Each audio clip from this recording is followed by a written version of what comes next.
What year, make, model are we doing? Alright, it is a Jeep Liberty 2012 four-wheel drive. We got a driver's side hub going out, so it should be just a pretty straightforward replacement. Let's see how it goes.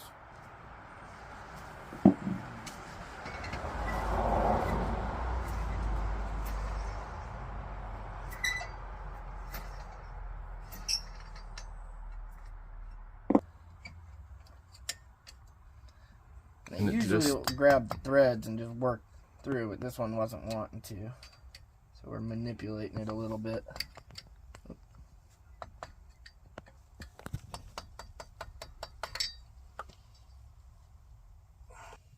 And there's what, 2 of them? Yep, looks like it.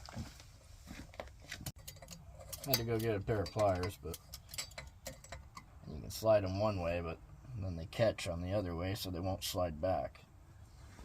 Go messing with it.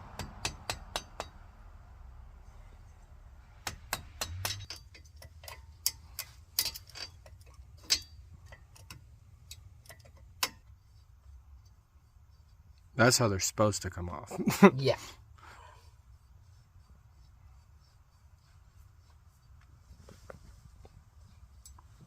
Yeah, that's exactly how they're supposed to come off. But if there's any rust or any grit on the threads, they won't. Okay.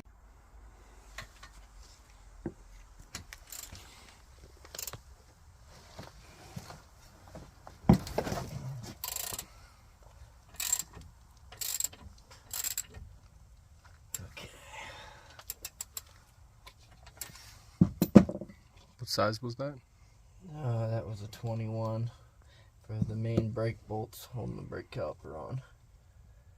Now we just need to figure out where this clips in. Okay, right here. So I need to unclip it from the line. That way we don't rip it apart when the brake caliper comes off. And I'll probably use a jack stand or a block right here to hold this caliper up for while I'm doing this hub. No reason to unhook the brake line and have to re-bleed everything. There's no point in that when you don't have to. Save yourself some time and just don't even waste your time unhooking the brake lines. And then this one looks like it's got a little pull clip on it. So that comes up, clicks up, that releases, and then it should have a little clip somewhere in here.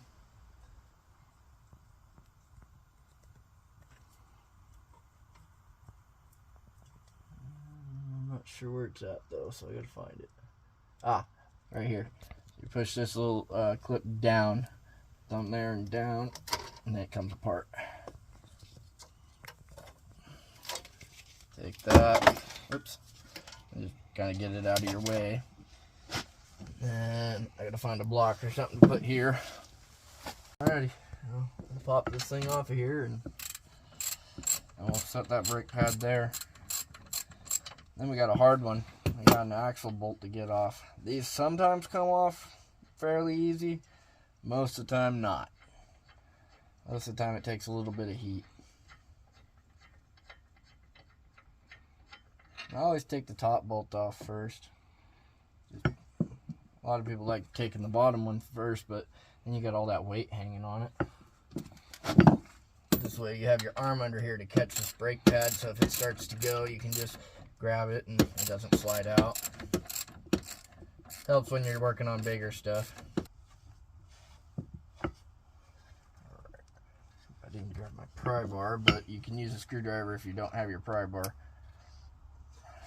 Sometimes. Alright, well, what do you know? It's making a liar out of me. I gotta go grab the pry bar real quick. Alright, we're back. This one was actually on there pretty good. It's kind of surprising. You would have thought they would have replaced the rotors last time they did these brakes. There we go. Bing, bada boom. There's that.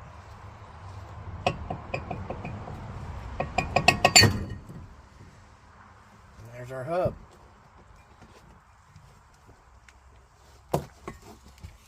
And those two 21 millimeters go right here. Yep.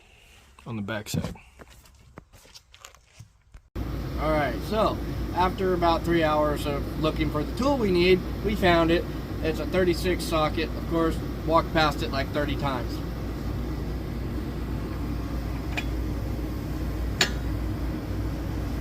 So we just found out that you gotta lock it in 4-wheel drive, which is pretty obvious. I just spaced on it. Once you lock it in 4-wheel drive, then you can shut it off. And you should be able to pop this nut off.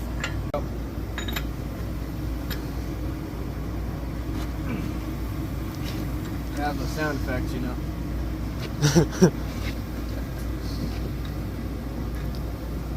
You got the nut off, but before you get too far ahead, it's just a good idea to put a couple threads on there. Give it a couple taps with a hammer.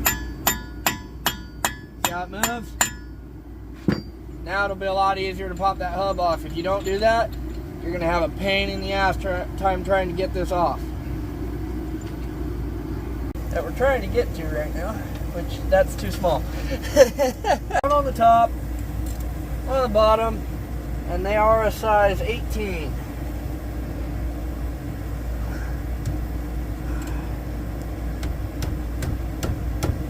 Got a mallet right next to you. Yeah.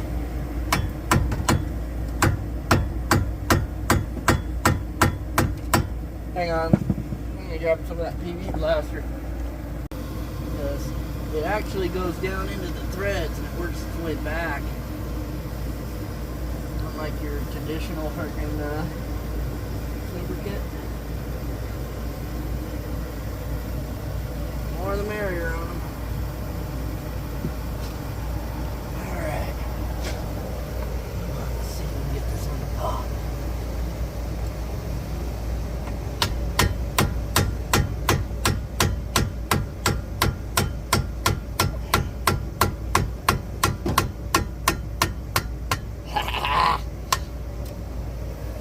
There's one. Oh, and by the way, they say you need a special tool for this. I don't believe that for a second. So we will find that out.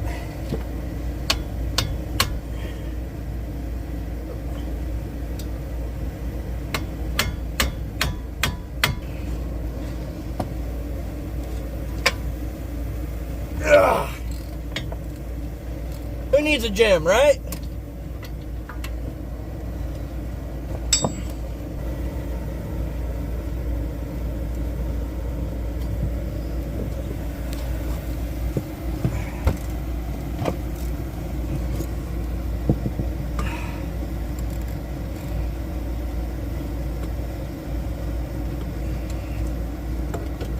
You guys wonder what that sound is? That's a heater back there. Maybe a little loud, but keeps us warm. Alright. Well, the next part's pretty explanatory. Who here can guess what's going to happen?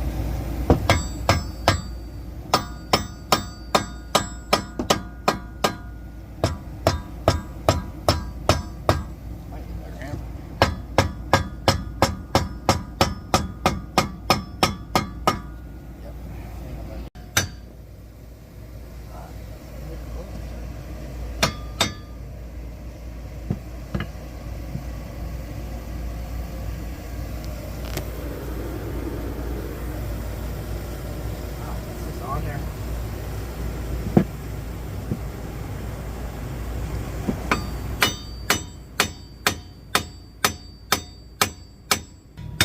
Alright, so basically it's looking like it's working around.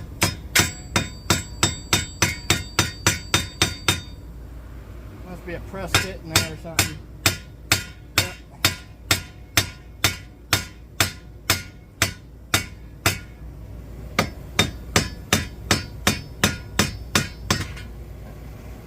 Okay.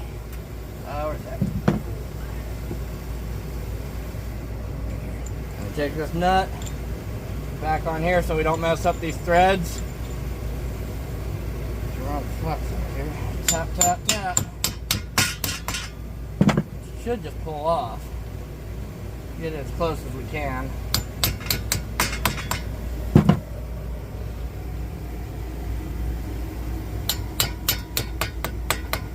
There we go. And law, just like so. Now we'll put the new one on there and probably throw a little grease in there too, just so it doesn't rust up, so the next person that has to do it doesn't struggle with it. Alrighty, so got the new bearing here and everything. Throw it on here. Pretty basic, pretty straightforward, self-explanatory. Line her up. You gotta get her pretty close though to where the hole's at. I think that's it right there. It's kind of a little bit of a guessing game too at some points.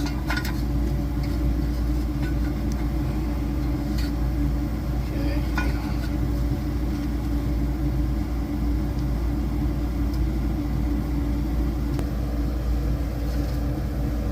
One of those press fits, you know. Okay, see? I messed up. So I gotta go back, pull this back off just a little bit to fit this through here. We got a cutter on here, on hand. Might work. Ah, brother to the rescue. He's always got a sharp knife on him. Bam. Thank you, brother. We'll pull this back here a little bit. Run this wire through.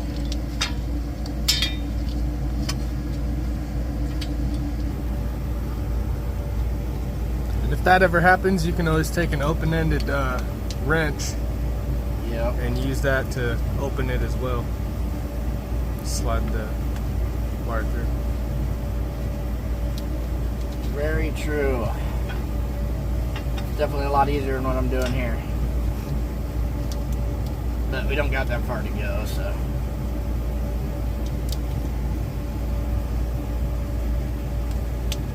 There we go.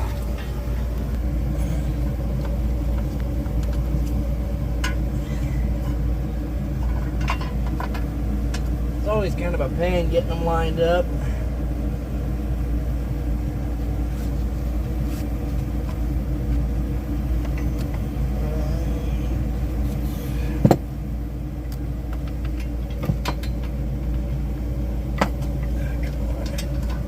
Freaking blind. There it is. So then once you get one started, you want to go through and get each other one started before you tighten any of them down. Otherwise you'll be sitting there fighting, trying to get them threaded in and lined up against the other holes, and you won't be able to, and you'll be struggling, wondering why, and it's because there's no play here. Because you need play back and forth so you can actually get them lined up. And then once you got them all threaded, I'd say at least 4 or 5 threads in, you know, good couple finger turns. Then you can start tightening them down to where they're just snug by hand tight, where you start seeing this move, which you'll see me do here in a minute. And then after that, you go through, tighten them up again, and then you do a torque sequence, which I don't know the torque sequence on these at the moment, so we will have to look that up.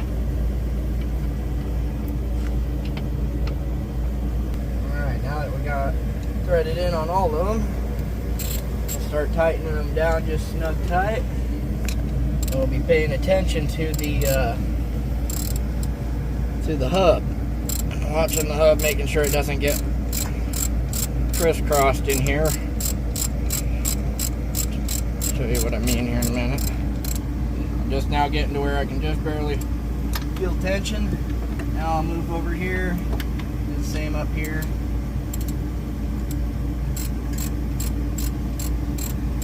Make sure these are always set. Alright. There we go. We got a little tension on that one. Now we'll do the same over here. And once we got tension on these, then we'll go through and do another tighten down on them, torque them. Make sure everything's centered. Do the axle bolt. We should be good after that.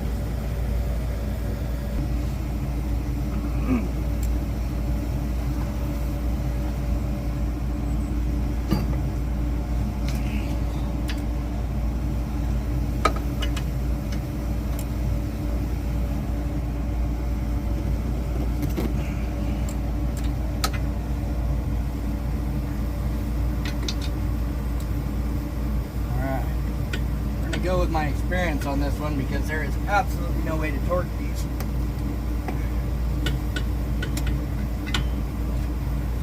No way to get a torque wrench in here.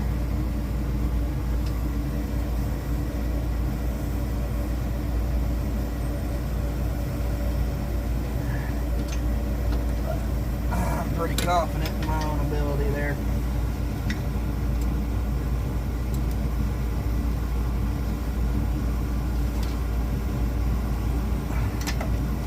Alright. Now, this axle bolt. Now this one I will torque down. Find out what the torque is on this one. So we'll catch back with you here in just a minute and tighten this thing down and torque it to yield.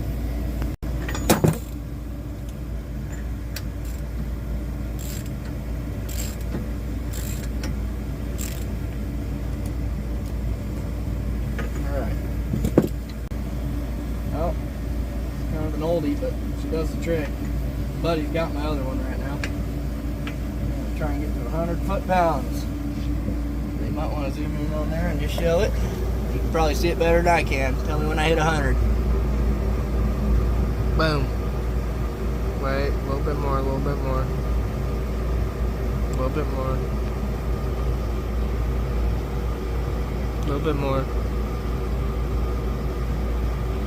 Good. Okay, 100 foot-pounds. Now, I bet you this is what your grandfather used to use. Alrighty, bud. Got my caliper here. Rotor.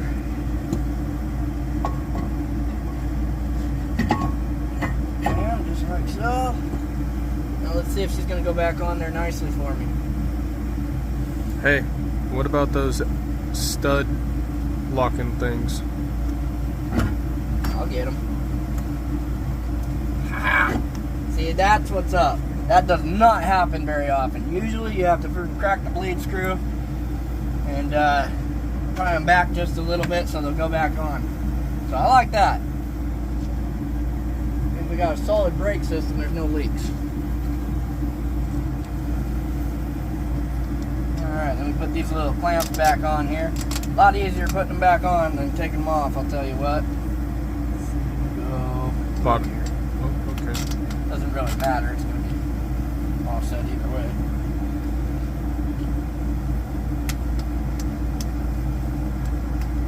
Okay, there's that. Yep, those ones.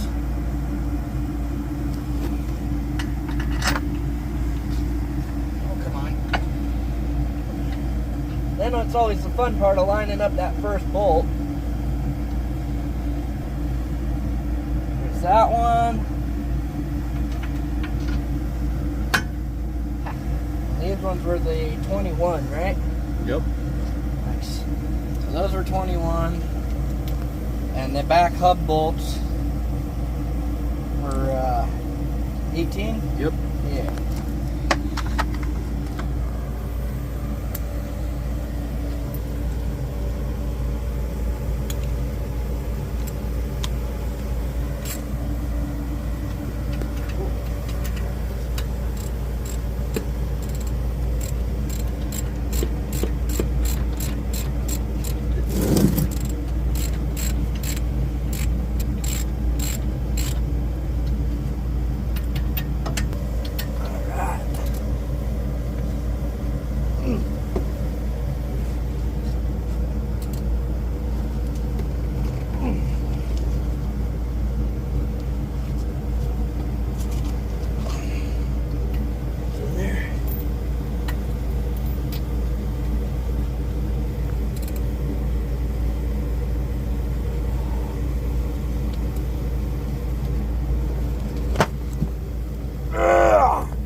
Oh, they're tight.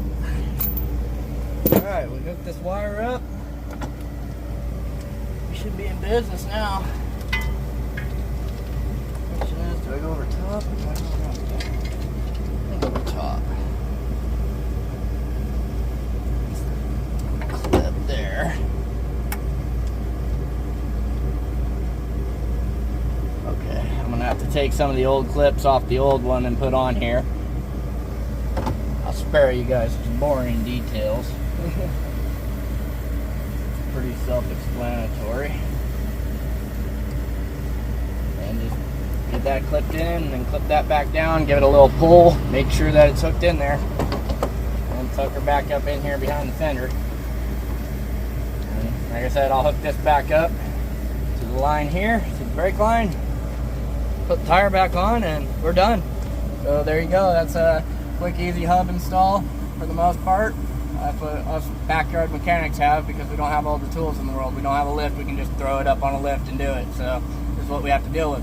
And you know, I ain't complaining. I've learned a lot doing it this way, and I recommend a lot of people should, because it's a dying art. Like and subscribe if you like this, and if you want to see more, let us know. Have a good one.